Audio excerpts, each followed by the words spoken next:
اعوذ باللہ من الشیطان الرجیم بسم اللہ الرحمن الرحیم ناظرین میں آپ کا میزبان سے راضی تھا اور آپ دیکھ رہے ہیں میرا یوٹیوب چینل سہیل افسن۔ ناظرین، گل پلازہ کے واقعے کو آج بھلے ہی 4-5 دن گزر گئے ہو، مگر اس واقعے سے بہت سارے سوالات جنم لیتے ہیں۔ اس سانحے میں صرف یہ نہیں ہوا کہ دکانیں جلی ہے، اس سانحے میں یہ نہیں ہوا صرف اموات ہوئی، اس سانحے نے اس نظام کو جھنجھوڑ کے رکھ دیا ہے اور نظام خود اپنے آپ کو چھپا رہا ہے۔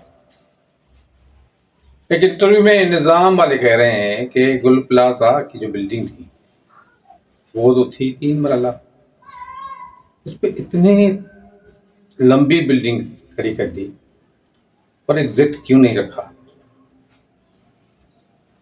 اور دوسری بات یہ کہی جا رہی ہے کہ آگ جلانے کے لیے گل پلازہ میں کوئی ایسے اقدامات نہیں تھے، یعنی کہ ہم عام پاکستانی کسی دکان پہ شاپنگ سینٹر پر محفوظ نہیں ہے۔ یہ گل پلازہ کے لواحقین اور ان کے ورثاء نے چلا چلا کر بولا ہے۔ اب ہم جس طرح کرتے ہیں پاکستان میں کہ لاشوں پر سیاست جو ہے نا، اس کا بڑا ٹرینڈ ہے۔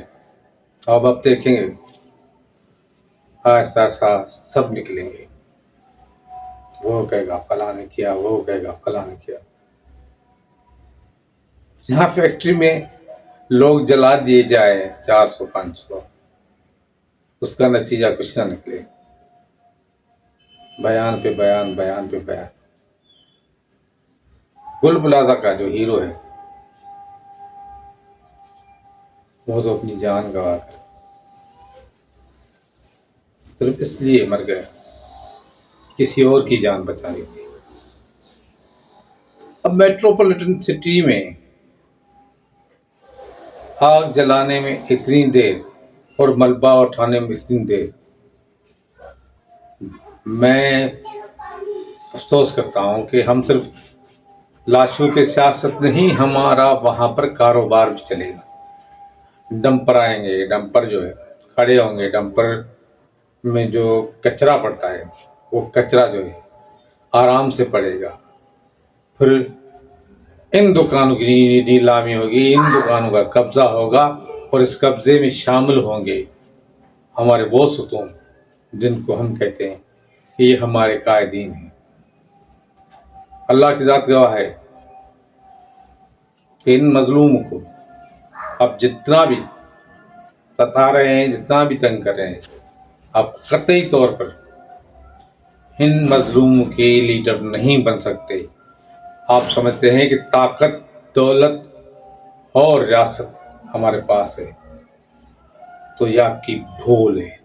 یہی بھول اس سے پہلے فرعون نے کی تھی، شداد نے کی تھی۔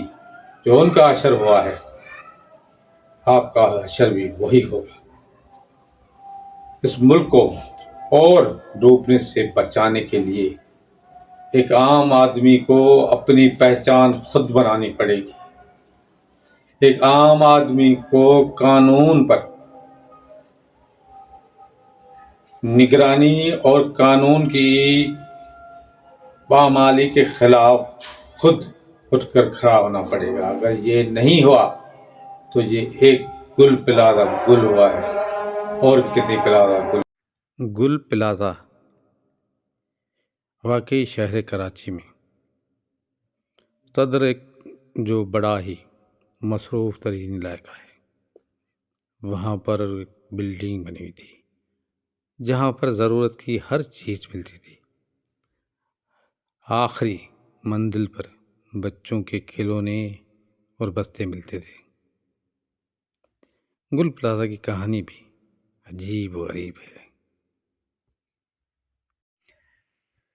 یہ جملہ مجھے بڑا عجیب لگا ایک میڈیکل افسر کا،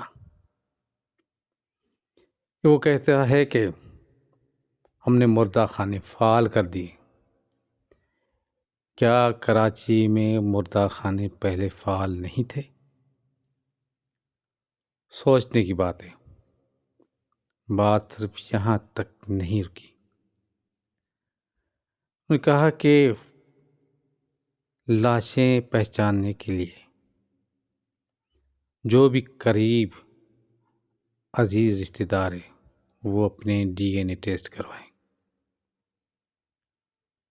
پوری دنیا میں آگ لگتی ہے تو آگ بجھانے کے لیے تھوڑی ہی ضرورت ہوتی ہے۔ گیجٹ کی طرح جدید طور کا گولا جب گرتا ہے تو پوری آگ کو بجھا دیتا ہے۔ یہ کون سی آگ تھی؟ اور یہ بلڈنگ اتنی لمبی کھڑی ہوتی ہے اور کیوں نہ ہوتی؟